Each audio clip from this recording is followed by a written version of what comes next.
remained in Japan since January 2023. She was arrested at Tokyo's Narita airport with a suitcase carrying almost 2 kilograms of methamphetamine and sentenced to 6 years in jail. Donna, a Nyaki woman from Perth, thought she was on her way to spend time with a potential life partner, a man she'd met online. Now she, her family, and even the Japanese Supreme Court believe she was the victim of a protracted love scam. 2 of Donna's 5 daughters, Kristal, Hilaire and Ashlee Charles, join us to talk about the case and navigating the Japanese legal system. This is Australian True Crime. We acknowledge the traditional owners of the land on which this podcast is created, the Wurundjeri Woi Wurrung people of the Kulin Nation.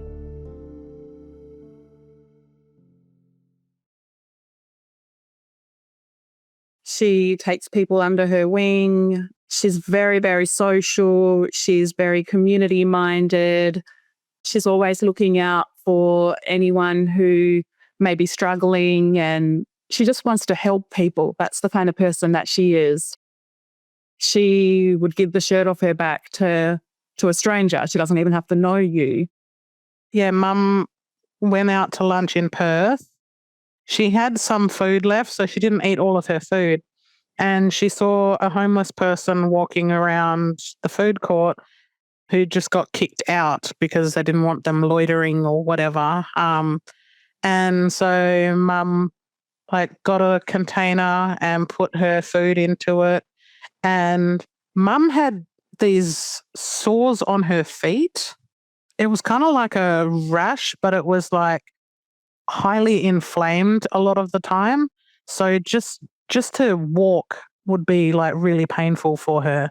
And regardless of that, she walked around Northbridge looking for this homeless person who just was there to give them her container of food. And she even felt really bad because she forgot to get them a fork or a spoon.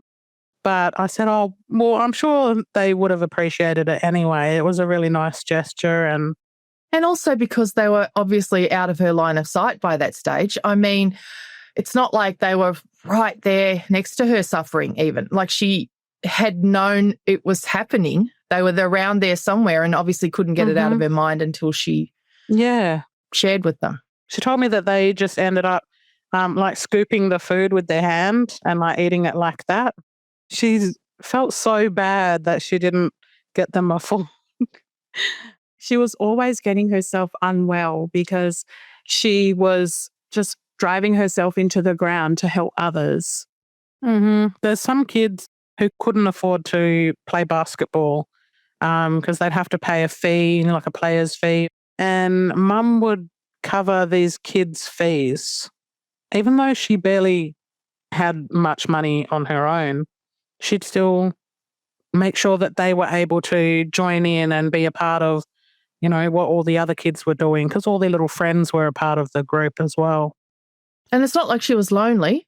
I mean, she's got 5 daughters and some grandkids. Yeah. And her house was always full.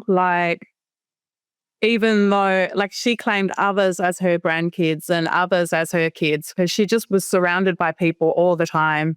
She was is nan and auntie to so many people. That's another thing about Aboriginal women.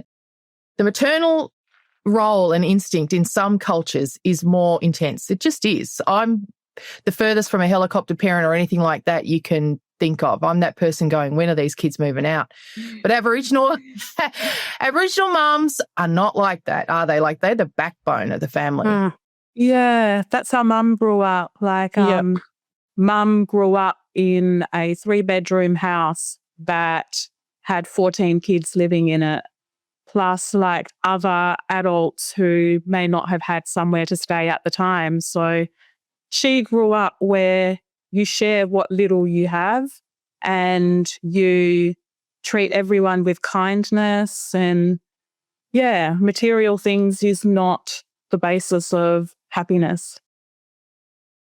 Mum started her work in the education department at first, and then she ended up going into child protection, and it didn't end, the 9 to 5, it didn't end at 5 p.m. She would bring kids home who didn't have anywhere to go until they were found a suitable place for them to, go on a more permanent basis. So we always had other young people coming into the house, but it was mainly girls. I think it was only girls, to be honest. There was, I think, one person who was male, but that was a distant family member anyway. She worked with around mental health issues with young people, substance abuse issues with young people. Is that right? Yes, definitely. And I think that's why it's so hard for the situation that Mum has ended up in, because her life's work has been totally the opposite of anything she was accused of. So it's hard to kind of comprehend that. And if it's hard for me to comprehend it, I can't imagine how hard it is for Mum. Yeah. Your mum was single, is that right, for a long time while you kids were growing up? Yeah. Mum and Dad, they split up when Kristal just finished high school. I think you were 18. Yeah. Yeah, and I was around 17 or turning 17. And Mum had a few relationships here and there. She even met some people online and actually flew over to like the US to meet them in person.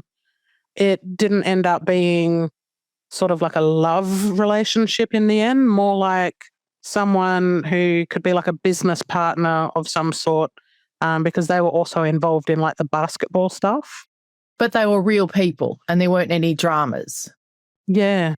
Yeah, she met some good people online, and I met my husband online who lived overseas, and Ashlee met her husband online. So it was seen as a safe place to meet good people with good intentions. And that feeling of safety feels like it didn't come out of ignorance. Like you as a family had experienced great outcomes. And I know that you were really cautious though. Like I know that you were checking people's ID.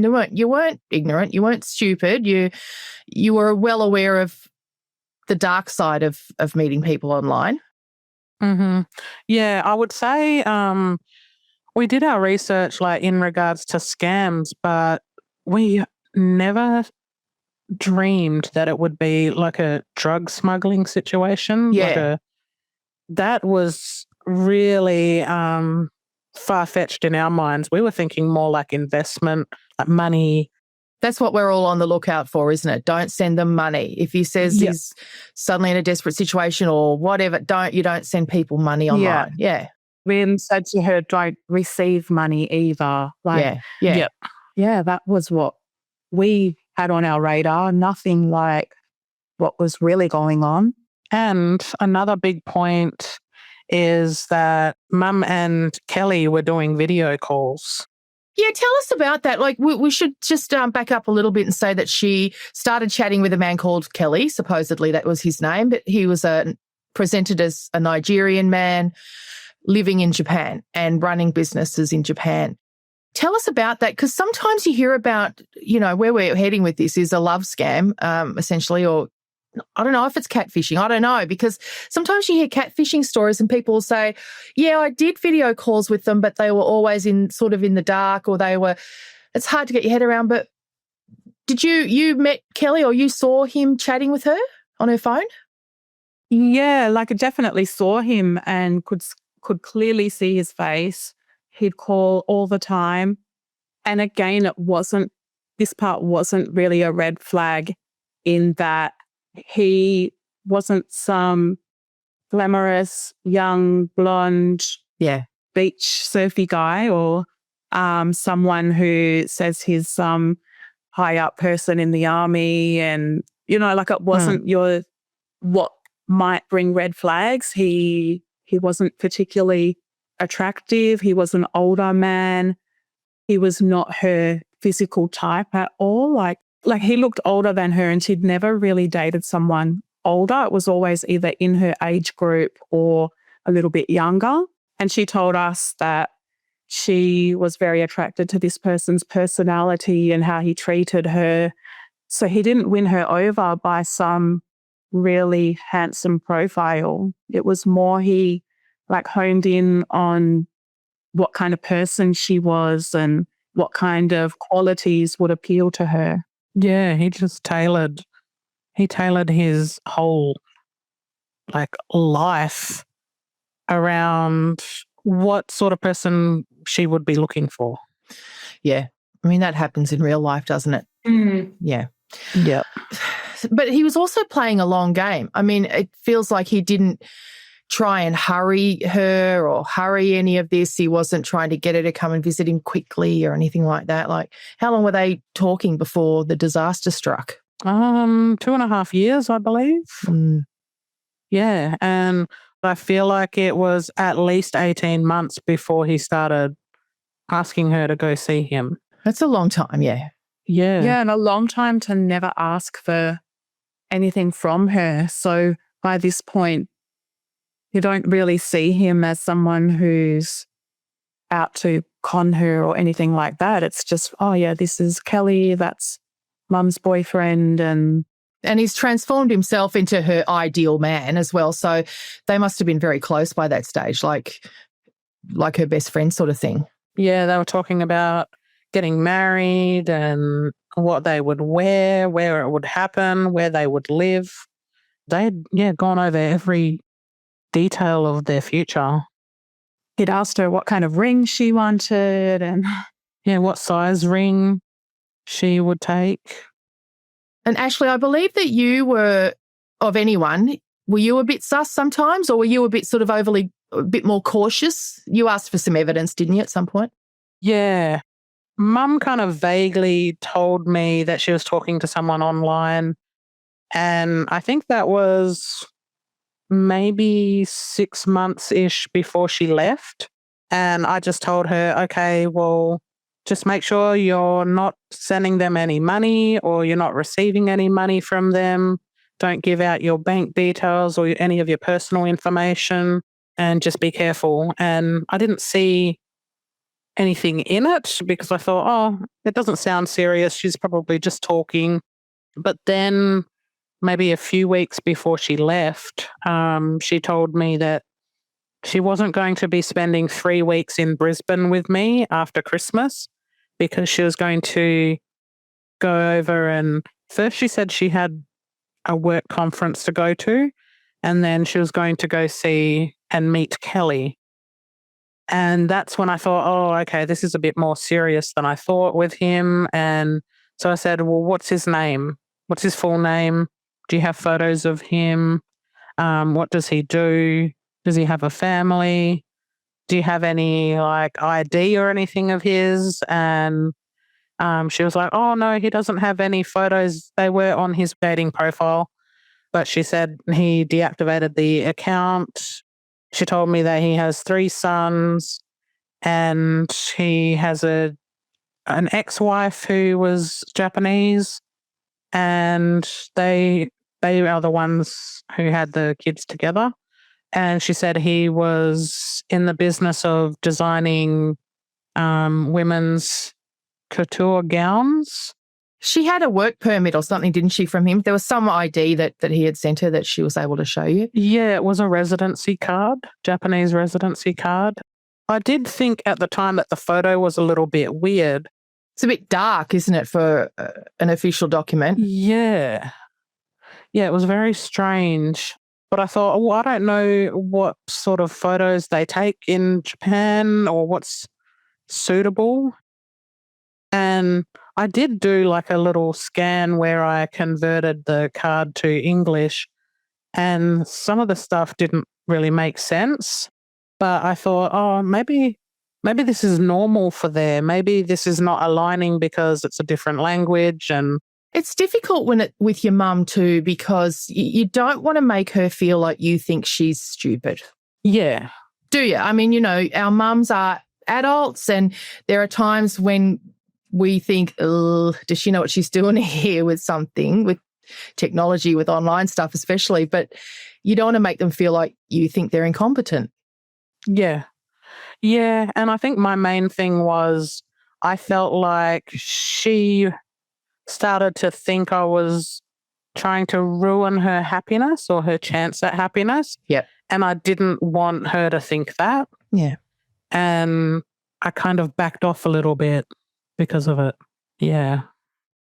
So at some point along the line, he started talking about a suitcase, didn't he? He was looking to stock a particular suitcase in his shop in Japan, and then she offered, or he asked, somehow it was arranged that your mum would bring a suitcase to him in Japan for him to look at and decide whether or not he wanted to stock it.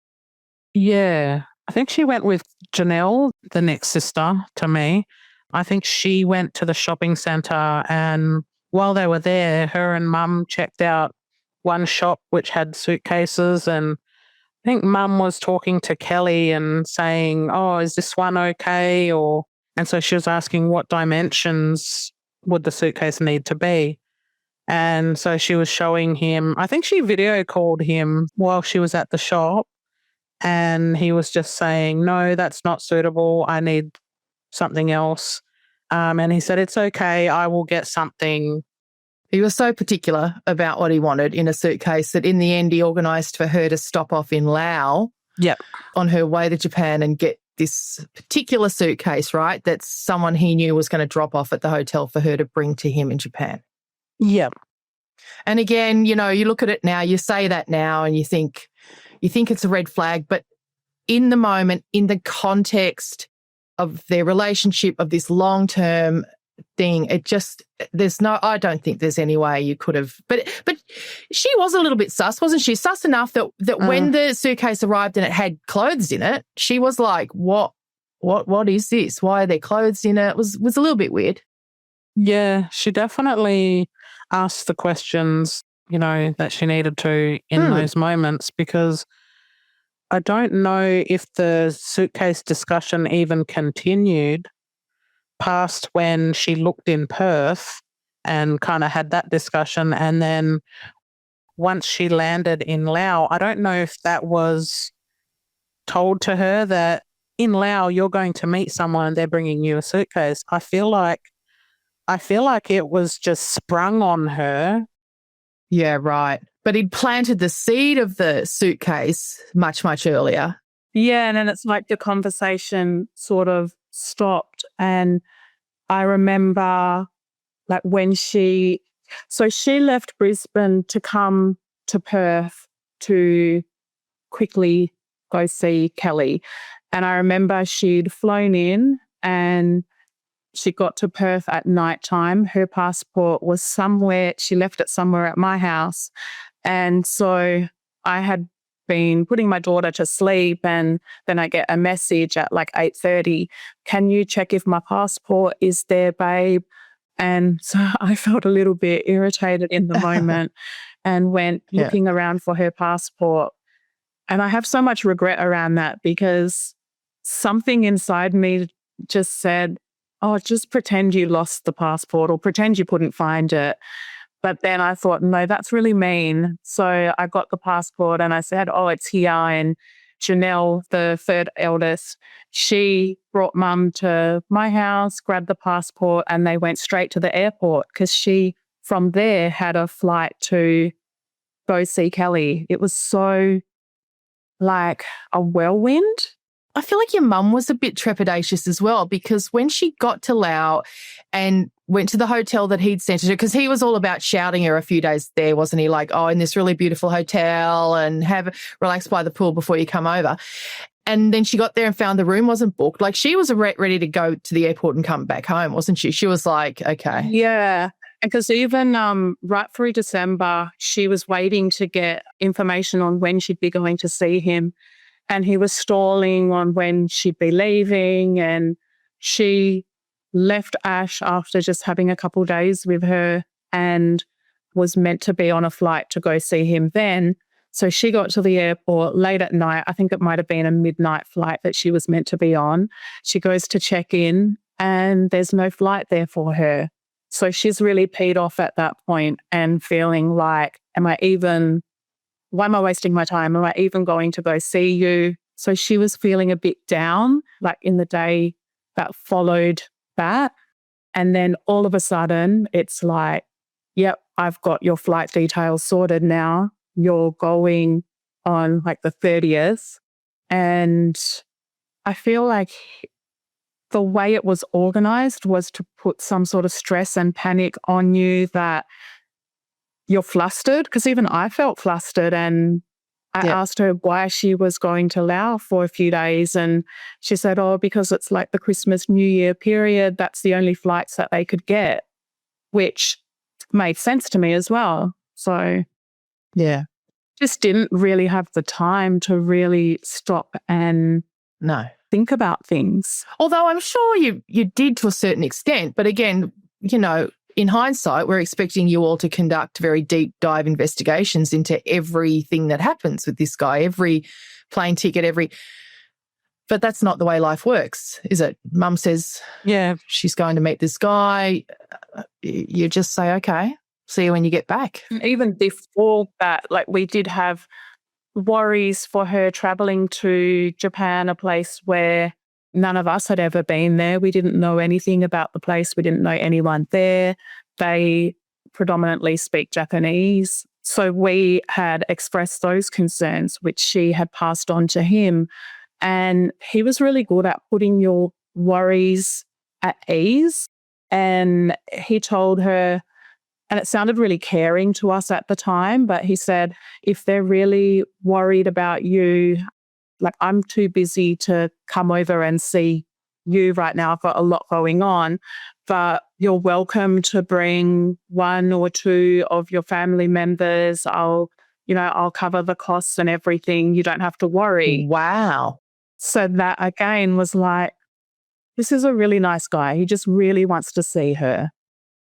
It's such an intense game he's playing, isn't it? So this confidence game, it's a confidence, it's a con. And to offer things like that, she could well have said, great, yep, we'll all come. And who knows what would have happened? Would he have just abandoned the plan then and tried to get her to come back another time? Who knows? I guess it's all confidence in the bank at that stage. There was our sister, the third daughter, she had a baby and she was going to take her baby with her, and our baby sister as well, like the fifth daughter, she was going to go as well. And we look back and think, oh my gosh, what the heck would have happened if they all went and this same scenario played out? And maybe it would have, because the scenario was that after this kerfuffle at the hotel in Laos, where your mum goes, I'm going home. This is too weird and too much trouble, and stressed, as you said, like in a country where not only is it foreign to you and you don't speak the language and that, but you don't even know anyone there. At least in Japan, she knows Kelly, she thinks, when she's going to get there, but she's in Laos with nowhere to stay. So that's when he says, oh, look, don't worry, I'll send someone to you, a friend of mine to you with money, right? And that's when this bloke shows up with the suitcase. At first, he showed up with money, and that might have been the second day that she was there. So he comes to save the day, by the way, saves her, gets her into the hotel, sorts everything out. Yes, exactly. And there's that positive sort of link between her and this new person who's come to help her on behalf of Kelly. And then so the second time he comes is when he brings the suitcase. So Mum's very trusting as well, but she was also kind of taken aback, I think. And she did look through the suitcase, and she did then contact Kelly and say, why are these clothes in here? Like, again, I feel like she did the due diligence that most of us would do. And we can't forget that the suitcase was engineered to get through international customs with drugs inside. So the fact that she didn't find them is pretty reasonable to me. Yeah. And she actually pushed down on the outer part of the suitcase, pushing down to see if she, felt any inconsistencies. But there you go. Yeah, obviously it having the two outer layers, they're both hardcovers with ridges. And it was in the ridges that the drugs were, they were thin. was like the thickness and length of your fingers, like 20 little packages. And they were like squeezed into the grooves of so you know how a suitcase, some of them have the bumps on the outer shell? Yeah. It's like they were squeezed into there. So even if you're pressing down feeling, you're not going to really feel any irregular bumps or anything. And we don't know what we're feeling for. We're not international drug couriers, so we don't know that. Yep.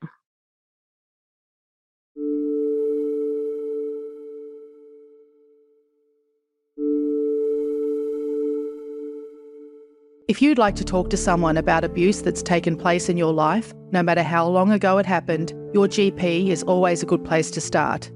If that's not going to work for you, you can contact 1-800-RESPECT on 1-800-737-732 or via their website 1800respect.org.au. Or you can call Lifeline's 24-hour phone counselling service on 13 11 14.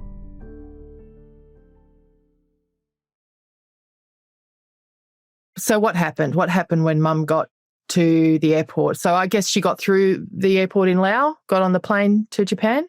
There was a point where she wanted to come home, though, wasn't there?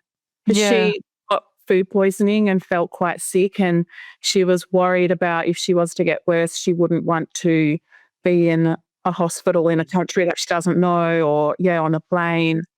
So she spoke to Ash about that, and Ash tried to book her a flight home, but for some reason the site took the money but didn't book the flight. Yeah, it failed. And I just told Mum just to go to the airport and I'll send her cash and she can pay for a ticket in cash.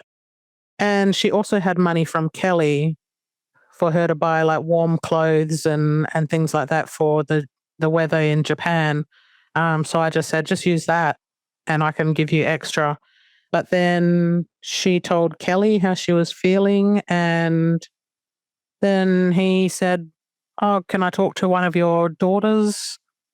Can I have one of their contact numbers? And so I gave mine.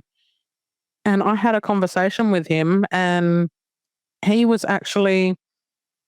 seemed like very genuine and very like caring. And he said, don't worry, I'll look after your mum. And once she gets to Japan, you can contact me if you have any worries about her. I'll look after her. And I felt reassured too. At the same time, though, he was telling your mum to stop contacting you. Yeah. Wasn't he? Don't worry them about it. Just talk to me about it. Yeah. The guy who brought the suitcase, he got him to go see Mum and take her some anti-nausea tablets to help settle her stomach. So again, I think that's where she was building that trust even in this other person as well. So I know that when Mum arrived at Narita Airport, I had her download an app called Life 360 so we could keep an eye on her. And we saw that she landed, and then she sent us a message on our Facebook Messenger group chat and just told us all that she arrived and how freezing cold it was. And so we started doing all these little frozen like emojis and the little GIFs as well, like just joking around. And so super normal. Yeah, really normal. And she was just laughing at us as she does. And she just called us clowns. And then all of a sudden it was just radio silence. And I'm like, I kind of like thought, oh, maybe she might be, with Kelly, spending time with him. So I didn't want to like be overbearing because I'd already bothered her about who the heck is he sort of thing. And then so I think it got to the afternoon, maybe around 1-ish. And I started messaging my sisters and I said, has anyone heard from Mum since she landed, like since those messages? And everyone started coming back to me saying, no, I haven't. And I thought my sisters with the kids would have heard from her first. But when they came back and said, no, they haven't heard from her, we all started to like freak out a little bit. And so I think Janelle had called Vietnam Airlines because that was the flight that Mum was on. Kristal, did you call the airport? Yeah, I tried to call the airport, but there was no English options. Yeah, so we were just frantically searching around to see what the heck's going on. Janelle was told by Vietnam Airlines that Mum hadn't collected her bag. And we were like, oh, whoa, why doesn't she have her bag? Like, where the heck could she be? And we're thinking, well, she wouldn't leave the airport without her bag.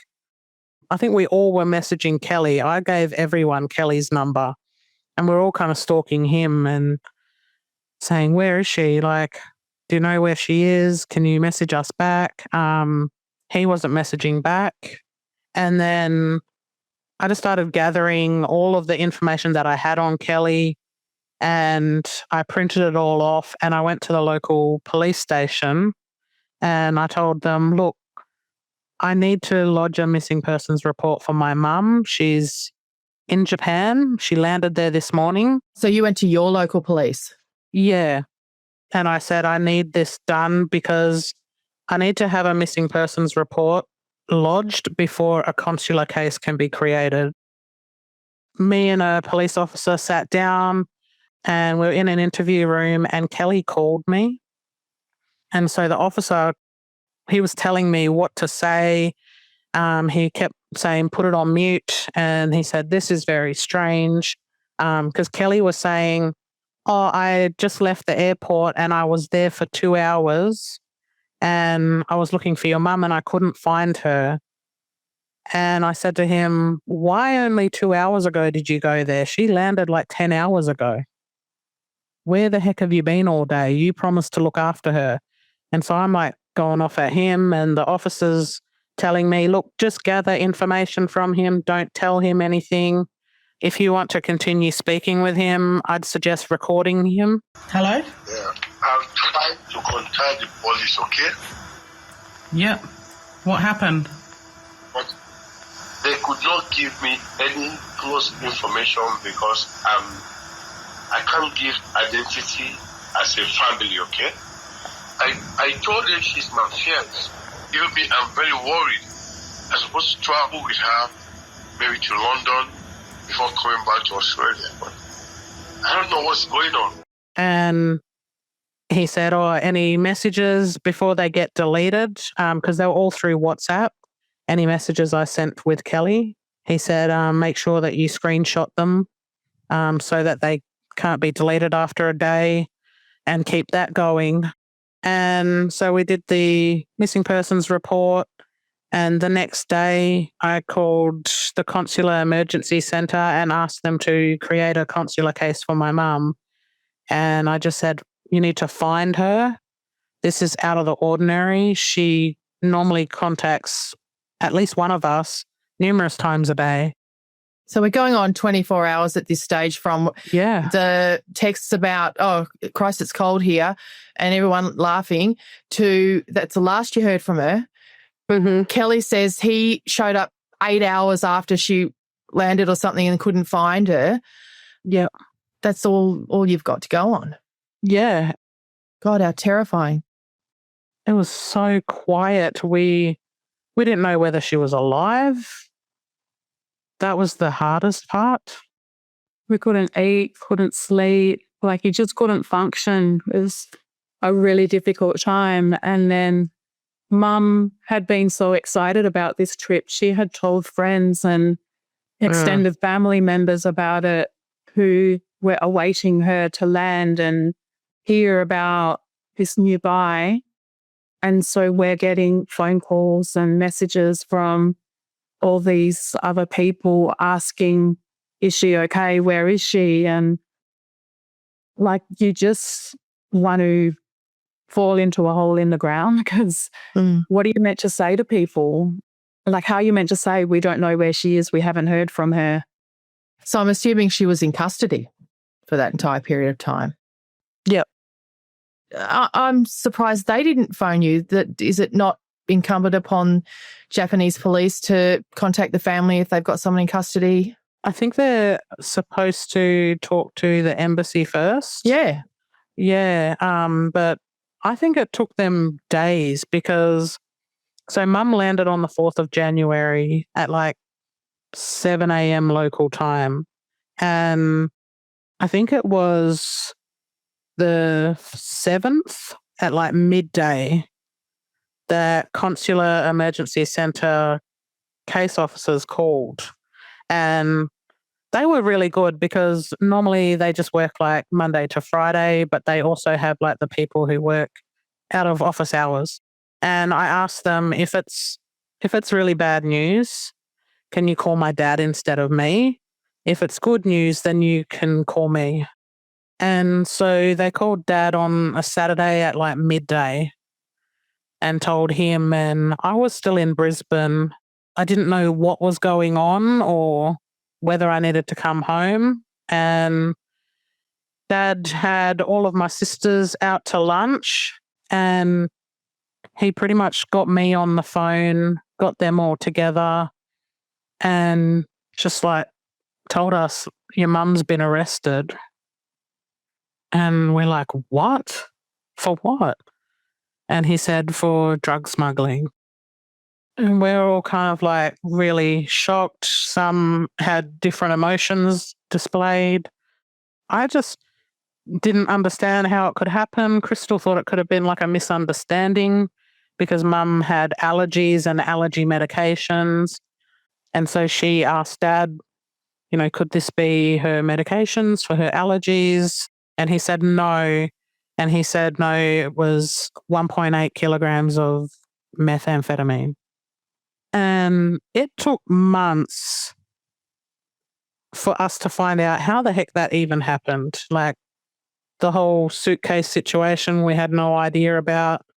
So when her private lawyers came on board, they're the ones who told us, oh, it was hidden in a suitcase that Kelly arranged for your mum to take from Laos to Japan. It feels so unexpected from even knowing you for half an hour.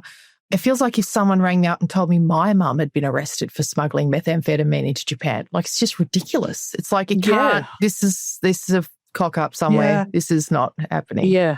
I knew Mum would never, ever, like, knowingly and willingly do something like that.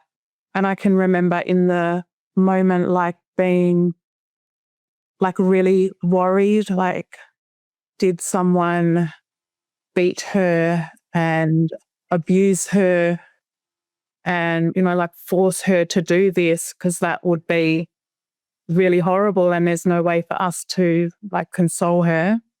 In a way, when we found out it was, like, she had no idea it was in a suitcase, that was sort of comforting to know she wasn't abused or hurt. Yeah, it wasn't threatened, I mean, it's, worse in some ways. Yeah. The poor thing was so hoodwinked, but better that she didn't know and didn't feel the pressure of having to carry this out for someone.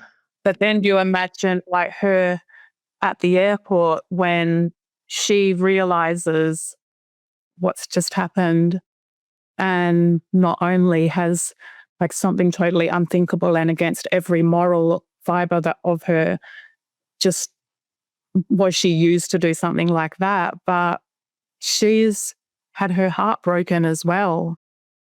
Her whole world would come down. She wouldn't know when she's going to see her family again, and just being all alone in that moment. And that's what I imagined. And then in court, you hear that that is what happened. She broke down, and that was really hard to hear. I know that her lawyers told us that she collapsed when they showed her what was hidden in the suitcase. And she kept asking for us straight from the get-go. But, they weren't going to allow her to get in contact with us or anything. But she just wanted them to let us know that she'd been arrested. Yeah, because that's part of the stress too. She knows that you're wondering where the hell she is. She knows that you're worried, freaked out, scared. I can imagine collapsing under all the weight of all that. When did you get to speak to her? You know, I've never been arrested, but we think in most contexts you get a phone call, you get to call a family member and tell them what's going on. When did you finally get to speak to her? The first time, believe it or not, that anyone was able to communicate with Mum was just during her trial after she testified. So that's 23 months of no contact with your mum, no phone calls, no letters. Just if someone like her lawyers visit her, she can just tell us that she loves us or tell us, oh, please look after this. Or And for her, 23 months in a Japanese prison without being able to have your support, without hearing you say, I love you, without knowing what the grandkids are up to. And 23 months of solitary confinement.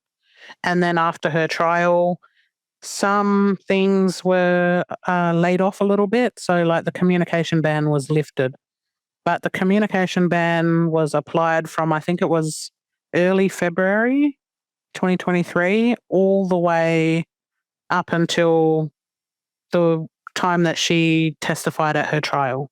So that would have been the week of the 19th of November. All this time, no phone calls, no visits, no letters. We hear through the lawyers and the consular officers how she's doing, and they hear through them how we're doing.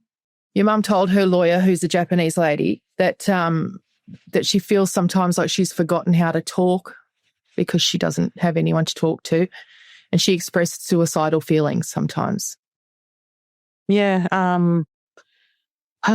It's emotional, but it's unbelievable. It's hideous. It's a nightmare. And it's so, I know it's a cultural differences. I get all that, but it seems so unnecessary, especially as, let's talk about the trial. I'm so sorry, Ashlee.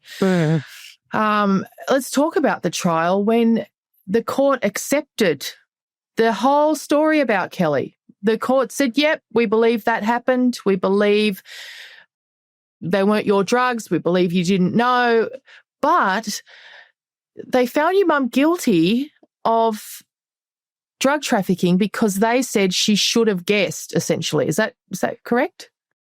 Yeah, they said she ignored the red flags, and they kind of have like a common sense approach. But they're also saying that she had never met this person in real life, so how could she be so close to him, also in love with him?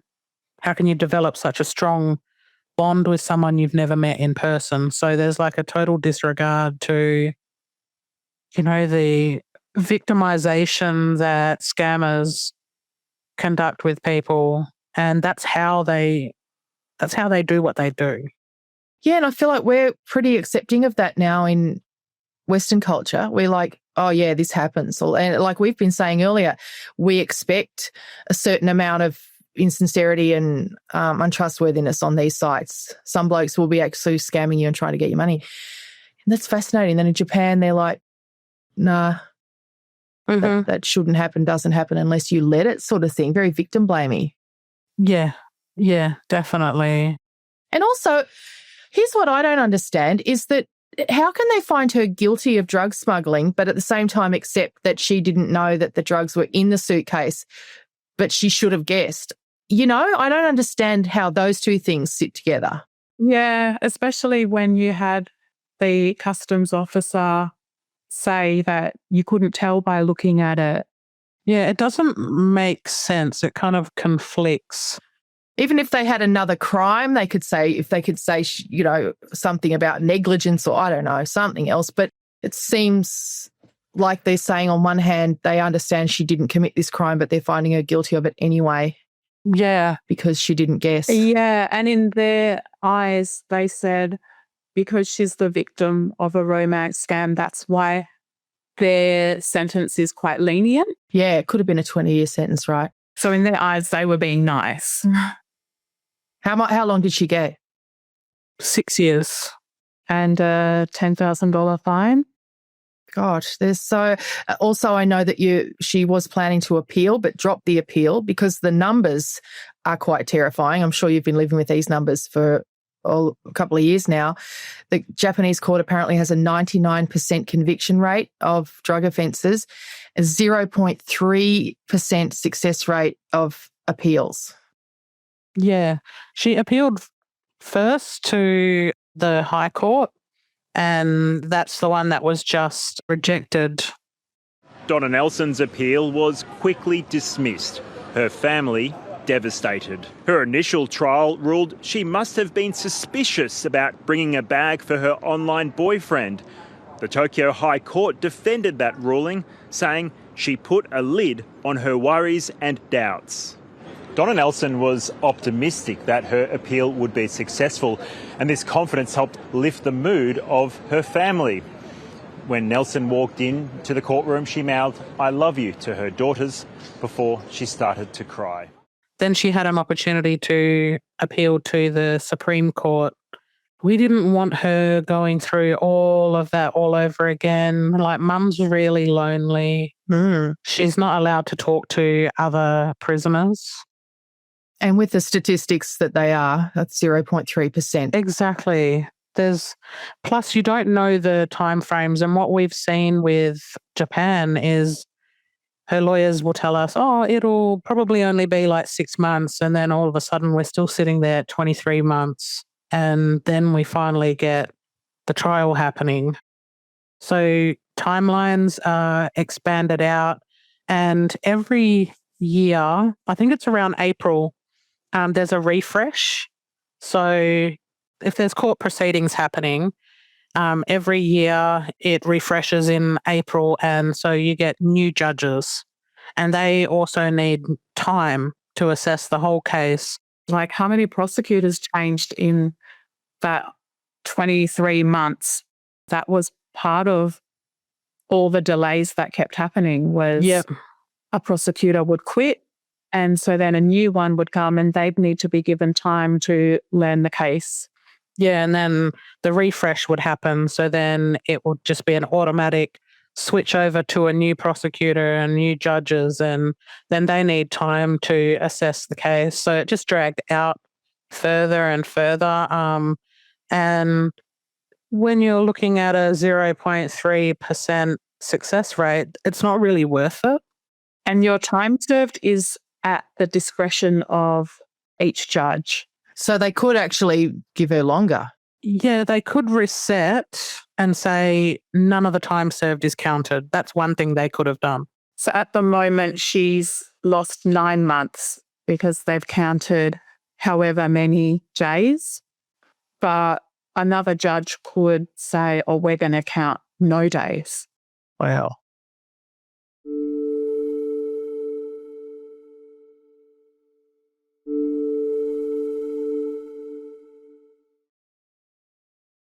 The conditions we've discussed a little bit of her imprisonment. Again, it's not a violent crime that she's been convicted of. She's got no previous offences.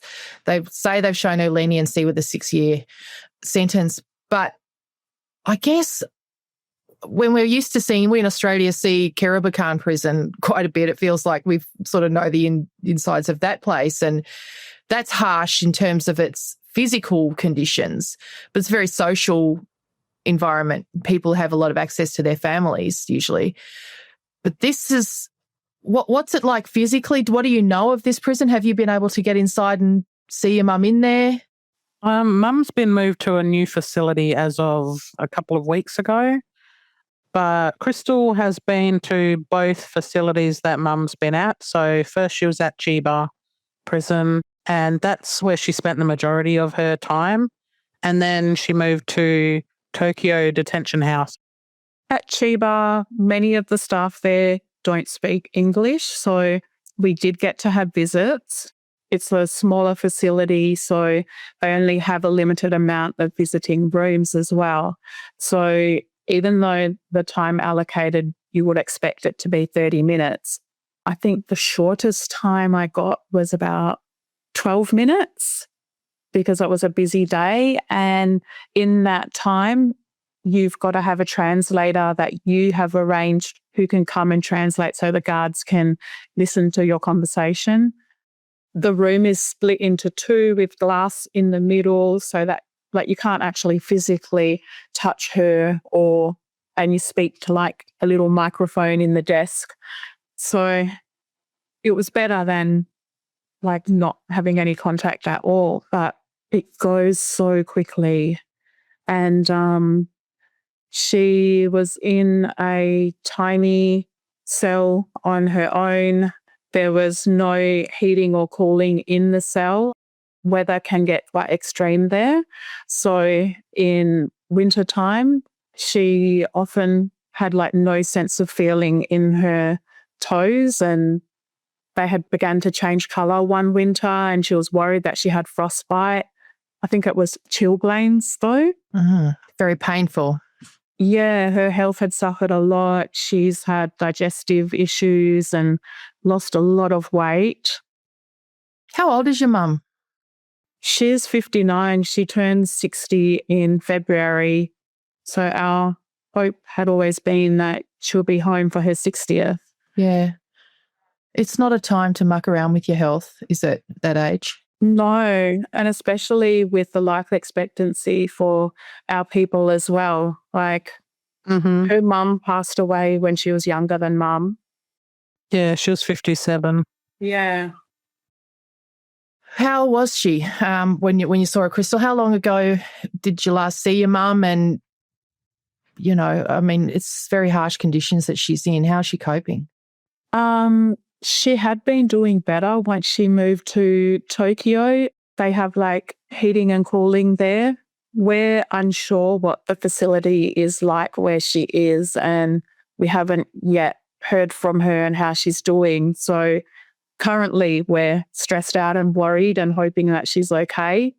We hope to hear maybe next week how she's dealing with the changes, and hopefully she's comfortable.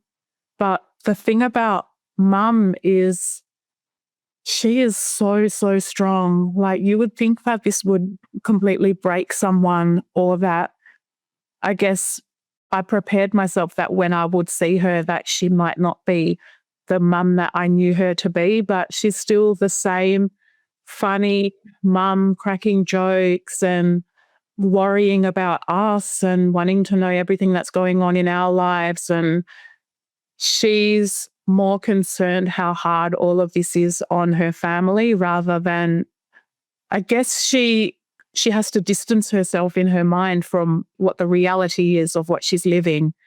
So she puts all her worry into other people, and even the other women wherever she is. She's always worried about how they're coping, and because she's got to be the auntie, even in a Japanese prison. You know, that's aunties, isn't it? Yeah. I know that where Mum, she was at, I think before she went to Chiba, she was at a police prefecture, and she was sharing, I like to say room because I don't like that other word, but she was in a room with other people, and there was someone who was kicking her because she was snoring. And I know I laugh now, but at the time I felt like just going over there. Yep. You're going to kick my mum, are you? Exactly. Yeah. So I was thinking, mum is like you say, the auntie, like she just wants to be there for everyone. But the new place that she's at, because she's not pending an appeal, she's now able to mingle with others. So that's another benefit of not going through the appeal. Yes. And that's the main thing we were concerned about, because she said she's so lonely. Yeah.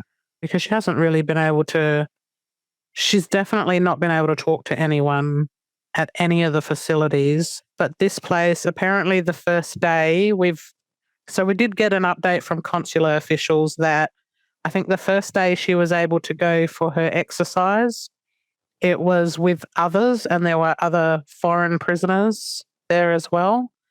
And apparently she was observed mingling with many, many of them. So we're dying to hear how she's liking that. So what's the communication situation now? Can you write letters or emails? Like, how often do you get to talk or hear from her? They still don't have phone calls that happen, or video calls. So that's not a thing. but we've got to wait like 2 to 3 weeks to get a letter from her. And that's the only form of communication we have if we're not passing messages through consular officials. So, yeah, we don't have updates in real time how she is. The closest we get is when consular officials visit her and they give us that report either that day or the very next morning.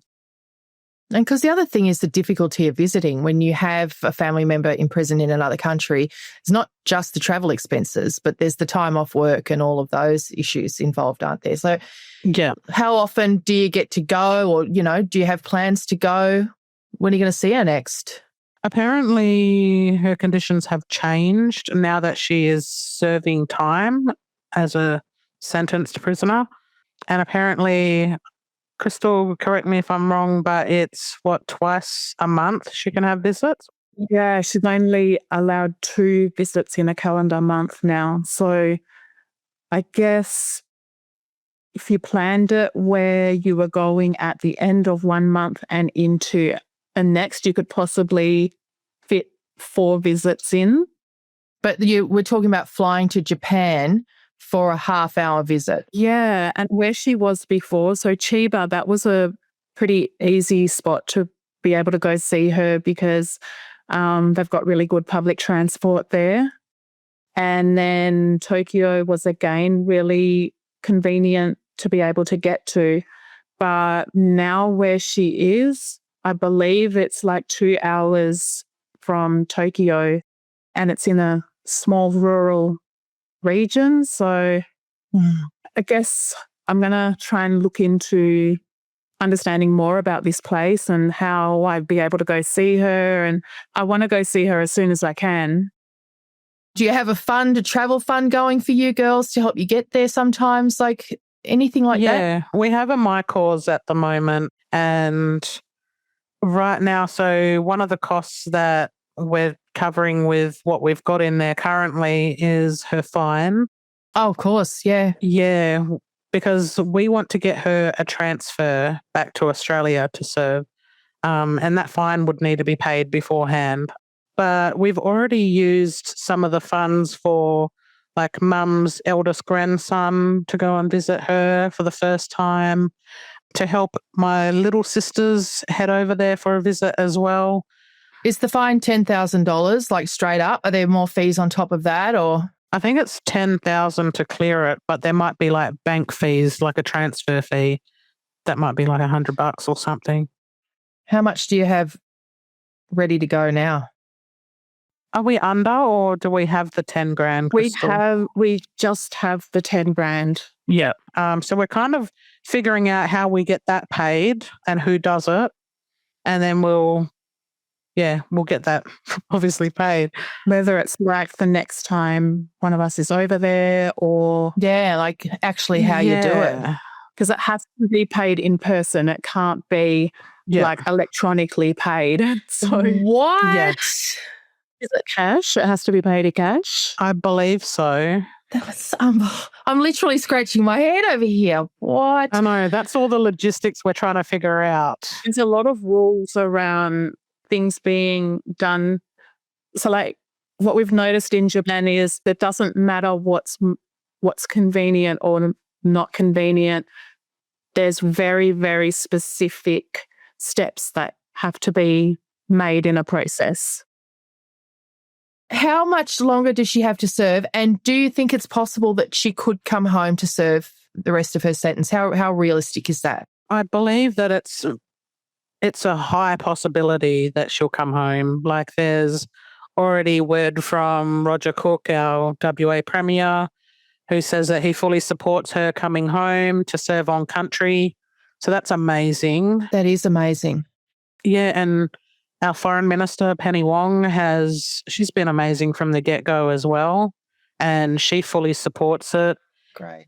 Everyone involved, like our government, every time there's a conversation that happens with the Japanese government, Mum is always raised as a case. So we're like really confident that it'll happen where she can come home and serve, and then we can have our visits here. And I would bloody hope so. I mean, we have a tradition in Australia of trying to get our citizens home, regardless of the crime, the guilt or innocence. But this case is really hard to swallow. It's really hard to accept what's happened to your mum.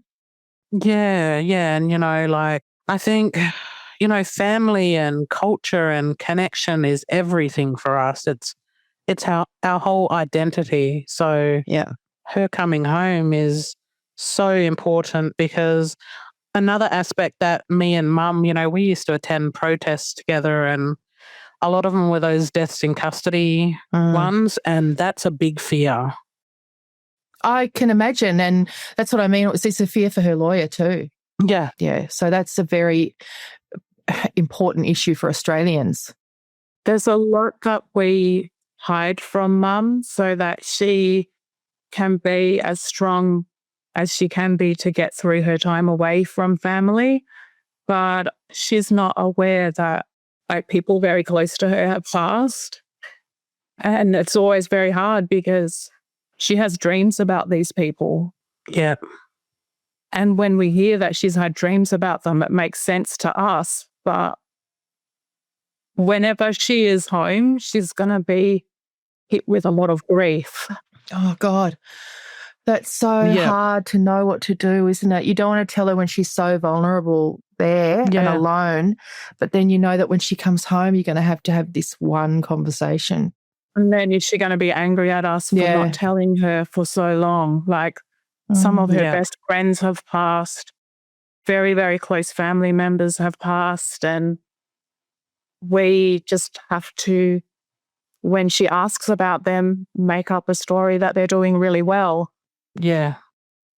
And one thing that hit really hard was a couple of weeks ago, she wrote to us and said that she's so lucky that she hasn't had any major deaths within her close networks, like family or friends, which would make it so much harder for her. And I felt like crap, because I'm thinking, she has no idea. But I'm willing, I've said to my sisters that I'm willing to take that one on the chin and say it was me that you can't wake up on your own. She won't be angry for long. She won't. I fully support your decision. I think you've done the right thing. And if it were my kids, I would want them to do what you're doing. Thank you. So far, the last we've heard out of Kelly is he's rung you, Ashlee, 24 hours after you last heard from your mum, and he's all like, I don't know, I couldn't find her at the airport. Yeah. And even the copper, who doesn't really know much about the situation, is saying that's weird. There's something weird going on here. Yes. And then so the actual last phone conversation I had with Kelly was the morning that I found out that Mum had been arrested. So it was a few hours before I found out. Oh, so you haven't spoken to him since you did know what had happened? Yeah, I haven't spoken to him after finding out she was arrested. As soon as I found that out, I blocked him. Yeah, because you knew, right? Yeah, I knew that something was up with him. Like something happened and it was his doing. But otherwise, we had Denham Hitchcock. He was with Channel 7 at the time, but he's now with Channel 10. But he went to Japan and he actually got to meet Mum. Did he? Yeah. Speaking to Donna Nelson is confronting. She's been locked up in solitary confinement for 2.5 years. But she had a very clear message. She's innocent.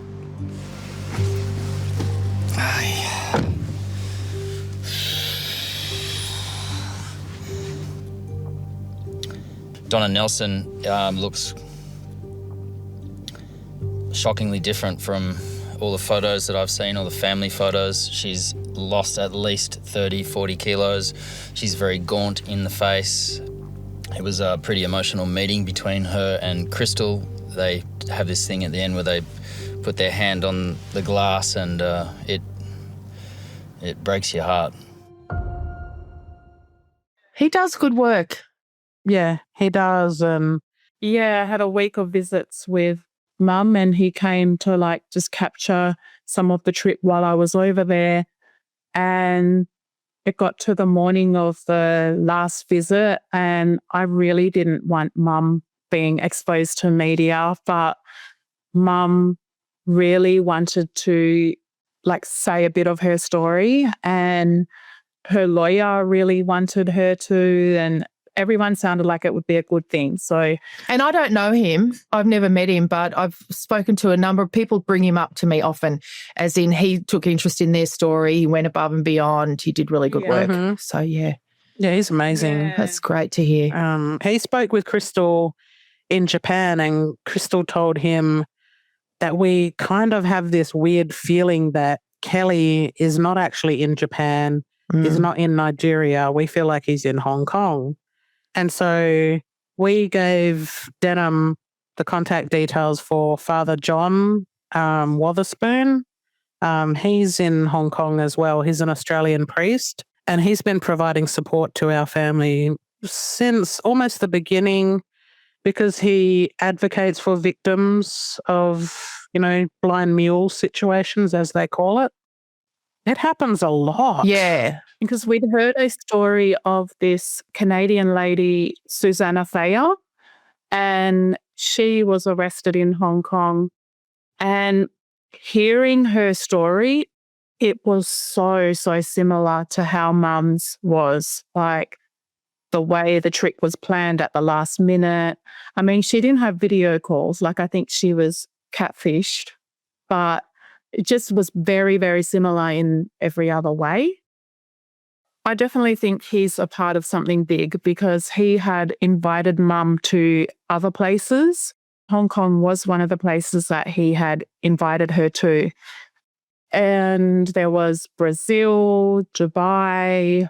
He said he had worked all over the world, and wherever he would be at the time, he'd love to catch up with Mum. So to me, it seems like something that couldn't just possibly be one person doing all of this, but a whole team and headquarters all over. Yeah. When Denham went to Japan and spent time with Kristal and met Mum, then on his way back, he just went to Hong Kong and he met with Father John, and he was asking me for an extra photo that I had found in Mum's emails of Kelly. And him and Father John, they went around to all these local spots asking people, do you recognize this man? And the first photo of Kelly, that was during a video call. I told Mum, next time you have a video call with him, screenshot his face for me so we know what he looks like. So that's the one that Denham was using to ask people at these clubs. Even Father John took his photo to prison visits he had. And there were a number of people who were in there for drug smuggling. Some they knew what they were doing, and some didn't. So they were tricked. But they were saying that one of them said that Kelly was their handler. Oh, my God, really? Yeah. And another one recognised him as well as being one of the contacts. And are they the only leads you've heard of in this entire process? Yeah, because no one's looked for him other than Denham. Japanese authorities aren't looking for him? No, they didn't look for him. They had some information that they could have maybe run some leads through, I guess. But I guess from his perspective, or whoever is behind this, it is the perfect plan in a way, isn't it? If he's not even in Japan, he's somewhere else directing all of this. The other guy's back in Laos. Yeah, it's sort of the perfect plan. And whoever she was supposed to meet when she got there, who knows how the plan was supposed to conclude. Maybe she was supposed to get to that hotel and find out she hadn't been checked in and he was going to send someone. Who knows? Yeah, so Denham had gone to a pub, I think it was, or a club, I think it was. And the owner, he said, yeah, he's here all the time. Denham did this whole big report with 7 News Spotlight, and there was an inspector in Hong Kong who asked Denham for all of the info, all of the people who were in the prison that they spoke with that identified him as their handler. This inspector wanted to, I guess, chase up those leads, but we haven't heard anything since then. Mum was very open as well. Like, we knew her passwords to her laptop, her emails, her social media and everything. So luckily, like, once we found out what had happened, we shut down all of her profiles. And like, it was a pretty stressful time because there were in the beginning, lots of negative media and... Really? Oh, like thinking that she really was a drug smuggler? Yeah. Yeah. Yeah. It was more an angle of like disgraced Aboriginal leader kind of thing, rather than this is a romance scam victim and she's an Australian grandmother. She's, like it was very hard in the beginning, but we had gone right through her emails and all her social media and everything, trying to find conversations with him or contact details. And he had only ever had contact with her through WhatsApp. That's what we'd realised. So there was no real trace of him other than the dating app profile that Ash had found. But he had taken that down, hadn't he? He'd closed that. Yeah. Yeah. Yeah, but she was able to get the photo and the original request. I first searched him on Afro Introduction, so I made just like a ghost page, and I found him, and he went by Kelly Obi, OBI, and then after that, after all the media hit and we just released Kelly's name with Afro Introductions, then I think it was a few months later, because I saved the link of his profile. So then I typed it in again and, it came up, because sometimes it wouldn't come up because he'd close it down. So I just at random just search it and see if he had reactivated. And one time it came up again and the Kelly part was taken out of his name. And so it only said, I think his name was Obiora, like Obiora.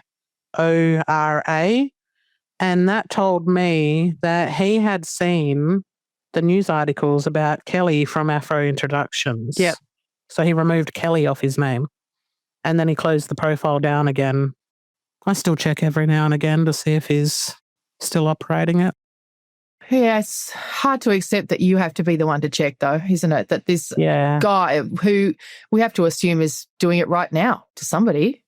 Yeah, there were at least two other people, because her mum's lawyers had told me about a screen grab that he accidentally sent to mum. So it was of his home screen on his phone, and it was like his notifications. And it had two text messages. And one said, I think it was LJ52 in USA or something like that. And then the other one said Miss D45 in Houston. So he had at least two other people that he was doing the same thing to. I did search the website for those two people, and I think I found the Miss D lady, but then she closed her profile down. But her whole profile just had stuff about beware of scammers, and if you're a scammer, don't contact me. So obviously she had some sort of interaction there. Yeah, wow. Well, you're developing mad investigation skills, so, Thank you both so much. Let's stay in touch, please. Hopefully there's some positive developments we can tell everyone about, like your mum coming home soon. Yeah, and we've told mum, like, there's so many people who have come on board and, shown so much love and empathy for everything that's happened with our family, particularly mum, of course. And we just feel like we have more family members, like, spread all over the place. Like, even people in Japan, they go and see mum. It's so strange. It's nice, but strange. Like, it's a weird way for it to come about, but it's, it seems like that's the way your family rolls as well, to see that, recognise that, stay aware of that. Yeah, lots of people to include in a big reunion, I reckon. Yeah.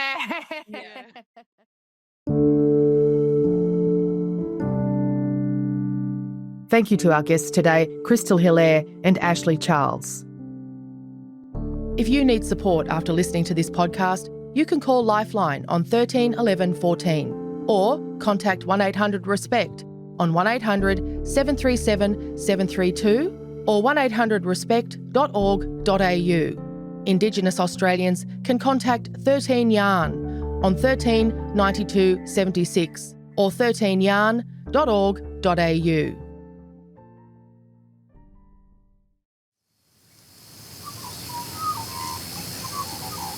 The producers of this podcast recognise the traditional owners of the land on which it's recorded. They pay respect to the Aboriginal elders past, present and those emerging.